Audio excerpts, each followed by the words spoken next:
and let Wes tell us all about Kotlin and SpringBoot. Awesome, thank you. Thanks. Well, thanks everyone for showing up. I appreciate it. My name is Wesley Workman. I'm an engineer with Zillow Group. And today I'm going to talk a little bit about our experience using Kotlin with SpringBoot 2 for Microservices. So before we get started, this talk is meant to be sort of like a general talk about both Kotlin and Spring and web services. It's not meant to go deep in any one of those areas. And I'm curious to show of hands, how many people have worked with Kotlin? Yes, some. Okay. I'm not going to go super deep on the language, but I am going to kind of give an overview of like why you might choose that over Java or another language. So what is Kotlin? Kotlin is a cross-platform, statically typed, general-purpose programming language with type interface.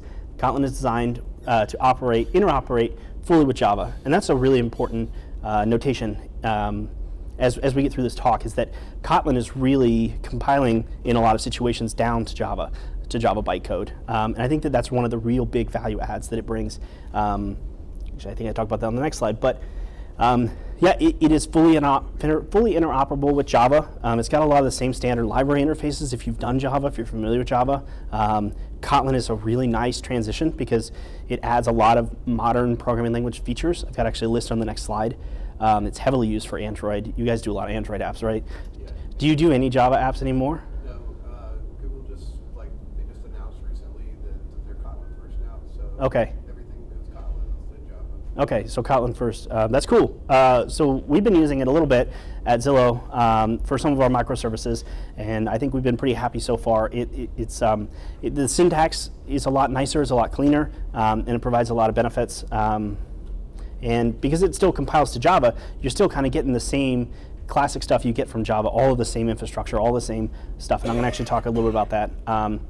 So Kotlin versus Java, these are all the things that Kotlin, I think, brings to Java. And when I think about it, I don't think as much about it as a different language because there's so many similarities. I think of it more as a syntax improvement for Java. So it brings null safety, it brings extension functions, string interoperability. There's no checked exceptions, which if you worked in Java, that's awesome. Smart casting, functional programming improvements, range expressions, and a whole other list of stuff. Some of these things you may recognize. A lot of these are things that you might see in Python or Node or other languages that are a little bit more modern than Java. And so Kotlin is really popular for Android. So why should we do it on the back end? Why should we bother? Well, the easy answer is why not? People do Swift on the back end. People do lots of crazy things on the back end. So that's the easy answer. But the real answer, I think, is that Java's got a ton of battle-hardened stuff. It's got great frameworks, great platform, great ecosystems that have been around for decades and decades and decades. And all of that is just really naturally compatible with Kotlin. There's a small learning curve. If you're familiar with Java, I think that there's a little bit of a small learning curve, but it's much smaller than like jumping to a new language. So most of the concepts look familiar. The standard library looks familiar. There's a huge pool of Java talent out there. And I think Kotlin is pretty attractive for new talent. It's a lot of people that don't want to do as much Java anymore. It's not a bad language, but I think that it's sort of gotten, people are looking for something new. And I think that Kotlin can be that. So when I say platform and ecosystem, I talk about Java's platform and ecosystem. I mean a lot of things. I mean pretty much everything other than the language. The compiler, the runtime, the app server, middleware, frameworks, package managers, loggers, app monitors, test frameworks, code linters, the people who make up that community. All of those things that you have in Java just sort of are naturally there for Kotlin. And I think that's a pretty rare thing because most of the time when a new language is born, it takes a long time to really establish itself. And it takes a long time for people to build all these pieces to make it a viable production language. But because Kotlin works with Java, you kind of already have all of these out of the box. I think that's a really big attraction. So this is a slide. I almost took this out, but I decided to leave it in. This is sort of the anatomy of most of your back-end services. These are the different parts of a back-end service. You've got the operating system that's running. You've got a VM, in this case, the JVM. That's sort of running your virtual machine. You're running all your code. You've got a servlet, which is your actual application server. You've got middleware. You've got a framework you're probably using. And then you've got your application. And so almost all of these, from the framework down, have existed for decades with Java. And so you're getting an opportunity to use all that stuff on a new language. So if I haven't beaten the dead horse enough, all the great stuff about Java plus a new language is really the benefit. So now I'm going to jump over and talk about the Spring framework a little bit. And I'm going to talk about like why you might want to use this, agnostic of which language you want. And then I'm going to swing back and give some examples of actually using it with Kotlin. So what is the Spring framework? Spring is a framework, I think it was, first major release was in the early 2000s. It's a big project, and it's composed of lots and lots and lots of sub-projects that are also composed of many sub-modules. So Spring itself, there's Spring Core, which is really sort of the foundation of the framework. That has things like dependency injection and factories, initialization, all the things you really need to sort of bootstrap an application. And then you've got Spring Web and Spring Data and Spring Security and all these other modules that kind of come along with the ecosystem. And that really helps you start with a really nice foundation for your application. So that's Spring, but the topic is Spring Boot. So what is Spring Boot? Spring itself has a ton of things in it, and it also has a ton of configurations. I like to joke sometimes that I think Spring has more knobs and configurations than the Space Shuttle, because there's just, you can configure anything you want to the nth degree. And as a new developer, it's often overwhelming when you look at it and you're like, how do I just want a Hello World app. I don't want to spend 3 hours reading about these beans and these factories and setting up these XML files. I just want this thing to kind of work, and then I'll approach it top down. If I need to open the hood to figure out how to configure something, I will. So I think that Spring and the people that developed Spring several years back kind of realized that this was a hindrance for them to get adoption. So they came up with this project called SpringBoot. And SpringBoot is sort of a really opinionated way of setting up a Spring application. So you can actually get started with it with only a couple lines of code. You don't have to figure out all the little nuances of everything. It provides you with a lot of scaffolding, so you can get up and running really quickly. And one other really nice thing about it is it provides an embedded web server, so that you don't have to use a separate web server from your application. And we'll talk more about that. So why use Spring Boot with Kotlin? Why do the two go so good together? Well, Spring 5, which is the latest version of Spring, offers a ton of great Kotlin support. When I first started this, I mentioned that Kotlin and Java have 100% interoperability, but there are some things that you really need to improve in the Java side. For example, nullables and some generic extensions to make the syntax work well in Kotlin. And so Spring Boot offers a lot of that for you. There's a huge community of people that are using Kotlin with Spring. When you look for Kotlin backend frameworks, this is probably the one people are mostly doing. So it's a really, I wouldn't say there's a huge community, but there's a growing community of people that are using Kotlin on the backend with Spring Boot. And Spring Boot is really focused on dev productivity and minimizing the amount of code you actually have to write. And I think that that's probably a core goal for Kotlin as well, trying to make things clean and concise and not overly verbose. So I think for that reason, those two kind of go naturally together.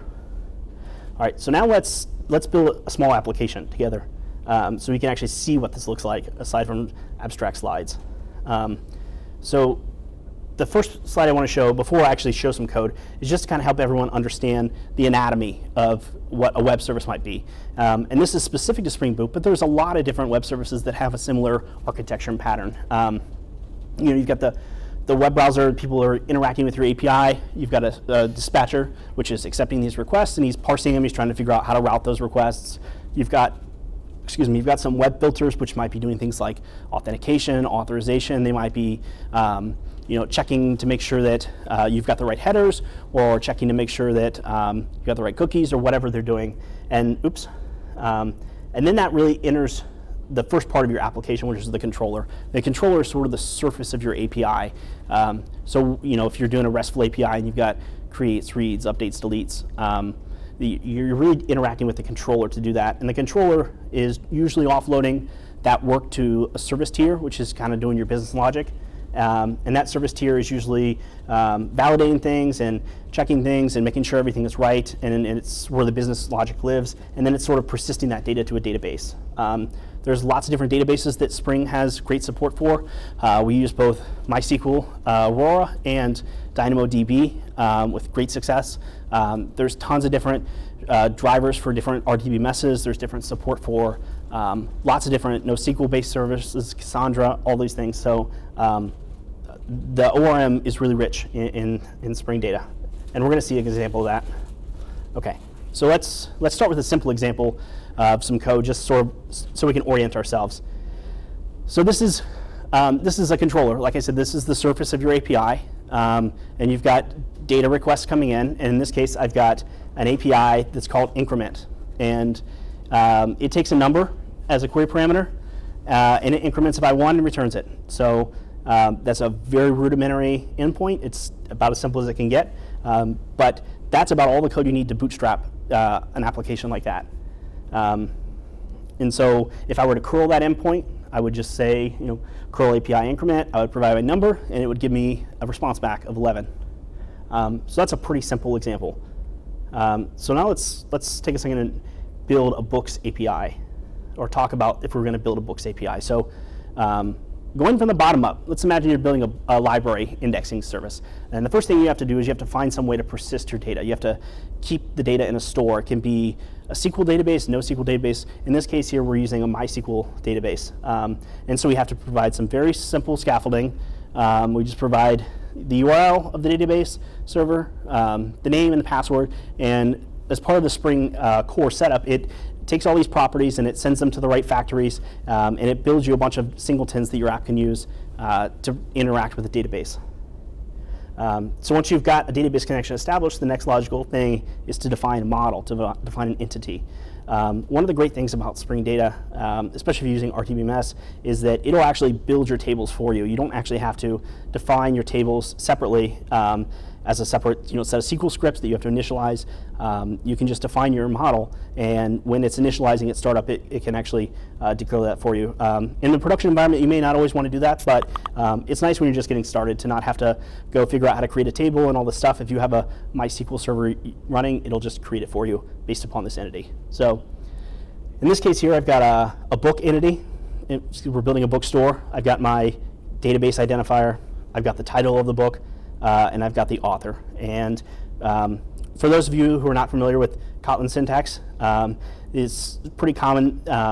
You've got your types on the right instead of on the left. It does take a little bit of time to get used to, but I actually find it a little bit more readable.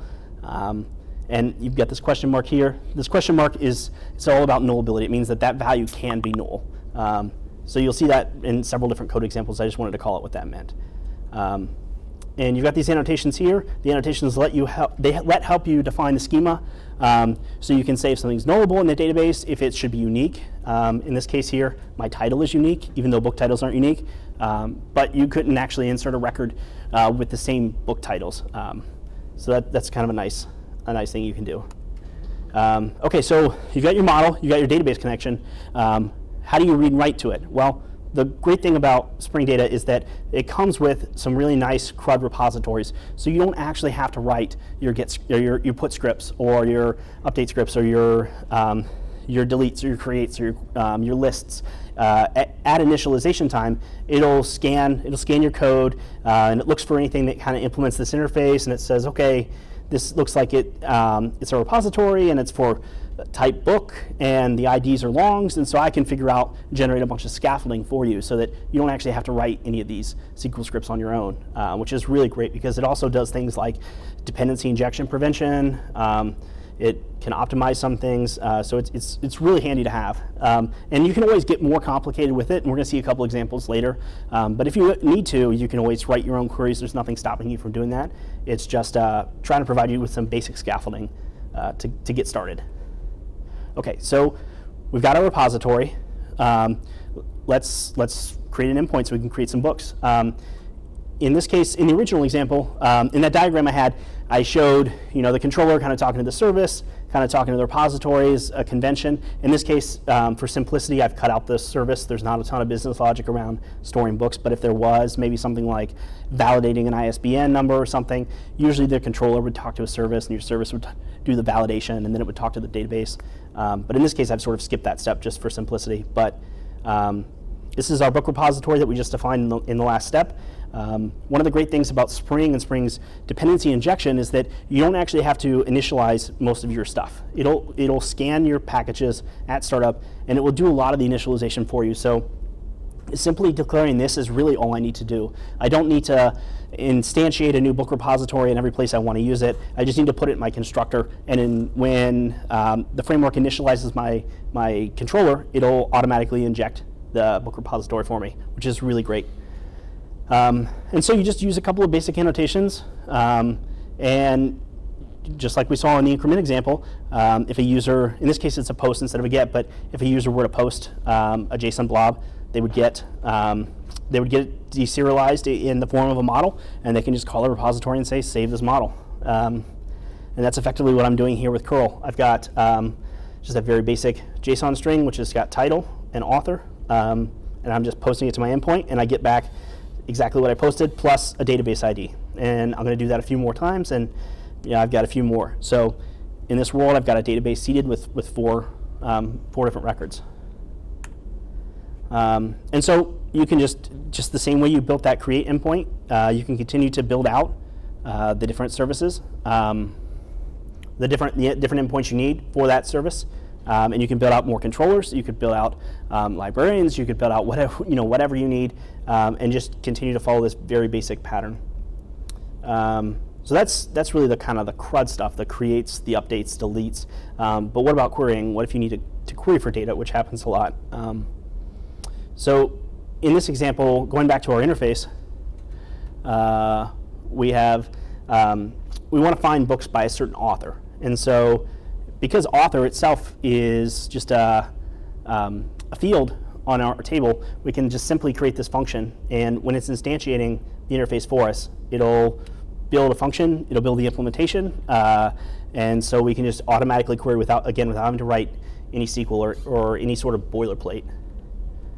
And so you can see that here. Yep. In this case, I've got an endpoint that's got an author, and someone can pass in the author, and it calls right to the book repository and queries for the authors.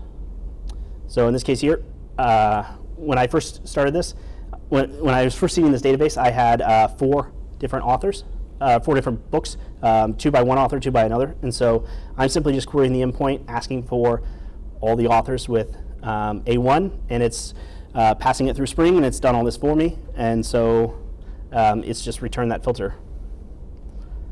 So I want to talk a little bit about error handling for a second. Error handling, there's lots of different things you can do. There's lots of different errors that can happen in a backend service.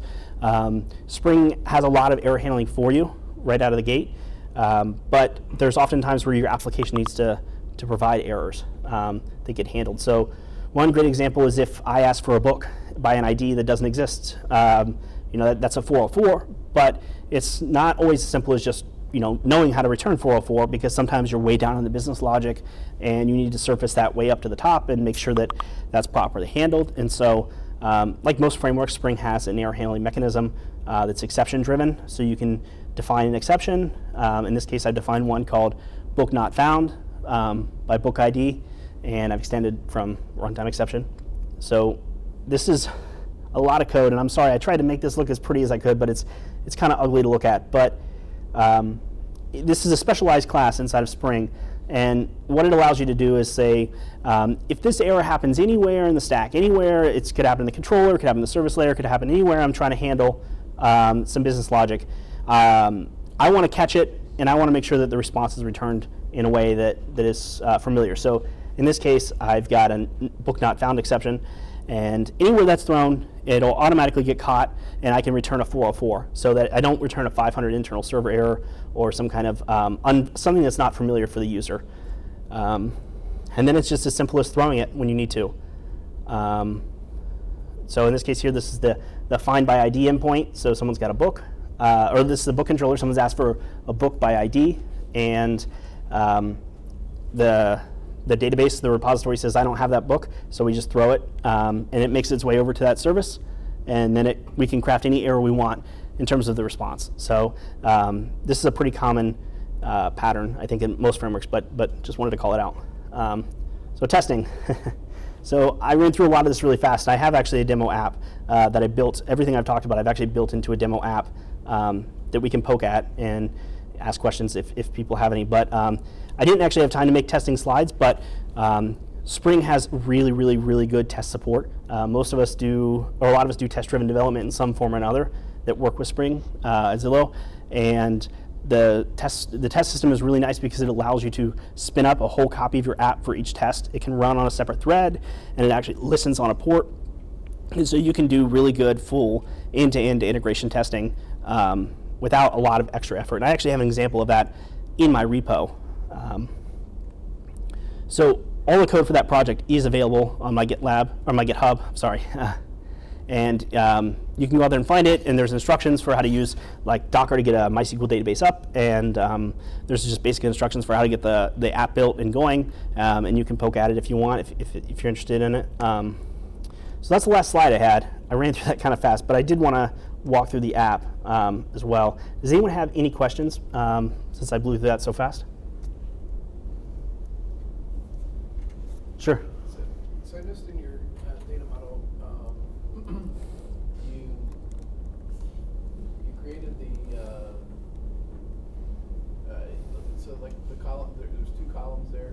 Both of them are nullable false, but then you define them as nullable strings. So I was wondering about that. Yeah, that's a good question. I probably actually didn't need to define them as nullable strings. I probably could have defined them without it. In some cases, when you have an API, like if you're going to do a patch API, for example, you may get a copy of this model that only has a couple of the fields filled out. And so if a user were to say, I want to patch book, and I only want to update the title, and they don't have to supply the author, but you still have to instantiate a value there. So null is one of the ways you can kind of deal with that. As your app gets more and more advanced, more likely what happens is you end up with separate models from your database models, from your API models, and they look different. And I think that's a pretty natural thing because a lot of APIs don't expose all the data that's on the model, or they may transform the data in some way. And so in this rudimentary example, it may not be as applicable, but I think that, yeah, if you had a separate set of models for your API, we typically call those DTOs.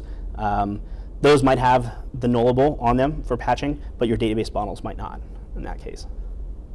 Sure. You said the question mark makes it able to be null. Yep. You don't have the question mark there, so it can't be null. You said the compiler catches that? Yeah, if I had, well, it depends on the situation, but yeah. Do I still get a null pointer exception? It depends on how you access it. That's a great question. There are escape hatches for that, but generally with null safety, if you don't have, must be initialized or abstract, yeah. So in this case, it would force me to initialize a value before the compiler would let me do it. Well, I was referring more to the Kotlin language in general. Okay. Even if you define a variable and you don't put the question mark there, which means it cannot be null. Correct. The code you can still get a null pointer exception. Well, the compiler will enforce it as much as it possibly can. But there is a possibility that you could get, like if you were using Java, for example, which doesn't have full null safety support. So you were getting an object from Java and you expected, Java said this can never be null, it annotated not nullable. You would get a null pointer exception there. That is possible. But if you're using a pure Kotlin suite, it's pretty good about protecting it. There's not a lot of cases where you can actually end up with a variable that's not null, but that has a null value. Just to elaborate on that a little bit, when you're consuming stuff from the Java side in Kotlin, they call that a platform type. So it has a little bit of a distinction. By calling it a platform type, it's like, it could be nullable, I don't know. I don't have enough information that I can infer from that platform type to know whether it is nullable or not. And the IDE will kind of help you with that too. Yep. Sure. So, newbie to Kotlin question. Sure. Does Kotlin pretty much just do away with access modifiers altogether? By access modifiers, you mean like getter? Public, private? Oh no, they do have public and private. Because I don't see them anywhere in here. It defaults to public. Yeah, it defaults to Everything both. defaults to public. and Yeah. You can specify whether you want it to be private. Okay. Yeah, that's a good point. Thank you. Also, like in this case, this isn't a data class, but Kotlin also has these things that are called data classes, which let you specify, which automatically specify like all of your getters and setters for you, and like what else do you get with the data class? Okay, yeah, copy and clone. So, yeah, it's really. Okay, yeah. Cool. Does that answer your question? Yeah. Okay. So can you have a project with some classes in Kotlin and some classes in? Java, yeah, absolutely. And at Zillow, on our team, we have some microservices that are written in Kotlin and some that are written in Java. And we did that primarily to just kind of experiment with Kotlin, but we have a lot of common code that's in Java, so that it works but well on both Java and Kotlin systems. So you can definitely pull in libraries, and you can even intermix Java code within the same service or within the same project. I've seen that someone you say switch to Kotlin. Does it do a pretty? You have Java code and you say convert to Kotlin. Yeah, you can. The IntelliJ actually has, which, like, if I were to go out and copy a Java code snippet, it would actually convert it to Kotlin for me when I paste it. Sometimes it does a little bit better job than others, but yeah, they actually do have support for convert to Kotlin. Like semantically, it'll work the same way, but typically you wouldn't write Kotlin that way. It's not like idiomatic Kotlin, but it is like a good starting. Yeah, it creates workable Kotlin, not something anybody would ever Right. It's not even right. You can look at it and just say that was not written by you. Okay. Okay. Sure. So I saw the or else throw for Yeah, I actually have that in my. the Java option. Do you have a choice to handle that optional as in Kotlin, or do you have to do the Java option? I think, isn't it actually, I think it's a Kotlin, it becomes a Kotlin optional, I think, but I think that it's the same interface. So I guess I'm not sure, I don't understand your question fully, I apologize. Oh, I'm just used to seeing that for the streamed optional returning from the repositories. As I was just asking if there's maybe if something returns a Java optional, whether or not you can use it in Kotlin, or you have to handle the Java optional. Yeah, I mean, by use it in Kotlin, you mean just like you would in Java, or you mean like with a separate interface? With the so like I don't know if you're using the say the else operator or Yeah. the other stuff. That's a good question. I actually don't know the answer to that. Do either of you know? I think you could. I think it just treats it like it's the Java optional. Yeah, I think. I think there are some things where Kotlin tries to interject its own interface for the class and stuff, but I don't know if optional does it for that. Yeah, that's a good question. Yeah, a lot of the standard library from Java has been, or some of it has been re-implemented for Kotlin. And so when you compile it down to Java, they include, like, they prepackage a standard library that's more optimized for Kotlin. So even though you're dealing with like the hash maps and the hash trees and stuff, they're the same interfaces, but in some cases they're different implementations. Sure. Just a side question. I know that you said that the semicolons were optional. Yeah. Is it a difficult adjustment to get rid of? Because I noticed in your other class or your other file, you didn't have the semicolons, but here you do. Do I? Yeah. Yeah, well, that's a mental thing, I think. Yeah, I pop back and forth a lot between Java and Kotlin, so that's the one thing I typically do and don't realize I'm doing it, and then it doesn't really yell at me. So Either way, it doesn't matter. it doesn't matter though. Yeah, it was like a little bit gray, right? Like it was warning me that, hey, you don't really need this, and then usually get my hand smacked in a code review. Yeah, no, I think that. Yeah, that's the one thing I skip over, because the rest of the syntax can be pretty different, like the structure of your methods and when you're interacting with like null safety stuff. So it's pretty in your face about it. But yeah, that's one of the few things that it's easy to miss. I think the only place I haven't found where you actually need a semicolon is when you're doing an enum and you have more than just, like, there's actually functions that go with, Oh, sure. with the enum. You have to put a semicolon after the last enum. Oh, interesting. Yeah, I probably did it explicitly and didn't even realize it. Cool. Anyone else? Okay, I can pop through this application a little bit, but I think that if you've done web stuff, you'll find it really similar. So the application itself is up and running. I can put a breakpoint anywhere. We use IntelliJ a lot because it's, I think it's pretty easy. Works well with both Java and Kotlin. Let's see if I can blow this up.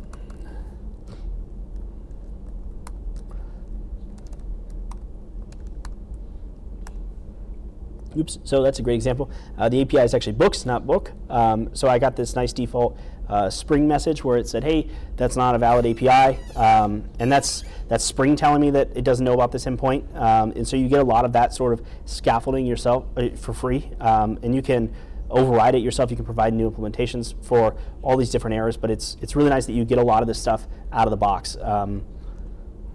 So, yep, curl there. My repository, it's going to go down into some really ugly Spring code, and it's just going to basically do a simple query. And so stuff is really, it's great because you can really easily poke at it. You can really easily kind of get up and running and see some progress, make some progress in your app, and then sort of layer things in. Like you can layer in Spring Security, which has got like a ton of different options. You can do like Okta integration, OAuth 2 integration, GWT session integration. They've got all kinds of stuff you can mostly get for free just by including a couple of repositories or a couple of projects in your project. But one thing I wanted to point out was that Spring has this really great initializer.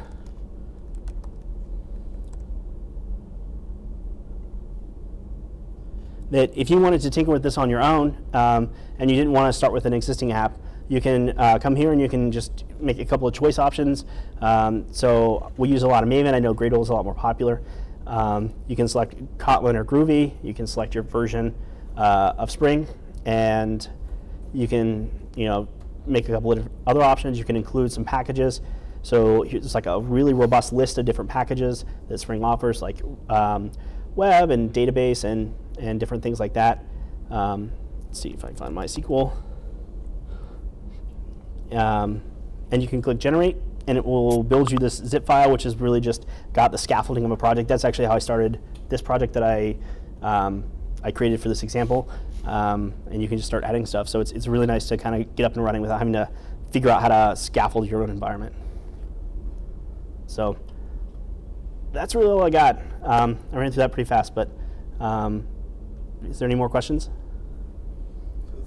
So the project that it generates, does the project, do you have to tell it whether you want it to be an Eclipse project or if you want it to be? Actually, that's a good question. It doesn't actually generate IntelliJ. It doesn't generate the IDE part. It'll generate like Maven or Gradle, and then you can just import it from there. Yep. Yeah, and so it's pretty rudimentary. Let me see if I can open it here. Oops.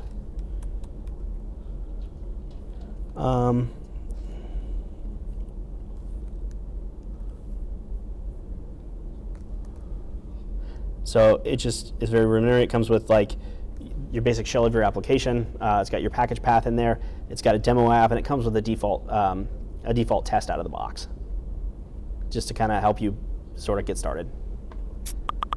Sure. And so a Kotlin project, is it still compiling down to the same bytecode? That's a great question, and absolutely it's still compiling down to the same bytecode. And Kotlin itself runs on Java 8, is that right?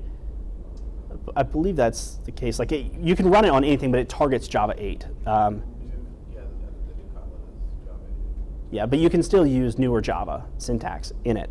But yeah, it does compile down to Java bytecode. And so in the case of Spring, like we run it with Tomcat embedded, and all of the existing instrumentation that we have for like all of our Java services, like New Relic or Datadog or whatever, those all just sort of naturally work the same. In my mind, I'm kind of equating it to what I know of TypeScript. Yeah, that's a great analogy. Is it? Okay. I think it is. I mean, I think so. And when I said, I think there would be people that maybe have a different opinion about that, because you can actually compile it to JavaScript, right? Like technically, Kotlin can be compiled to JavaScript, but I don't know. They have a JavaScript compiler target output. So yeah, instead of targeting the JVM, you could target JavaScript, but I don't see a ton of people talking about doing that. So It's still in its infancy. Okay. I know the Kotlin core team is spending a lot of time actually on Kotlin web stuff. okay, yeah, That's like native. native. Okay, yeah, but yeah.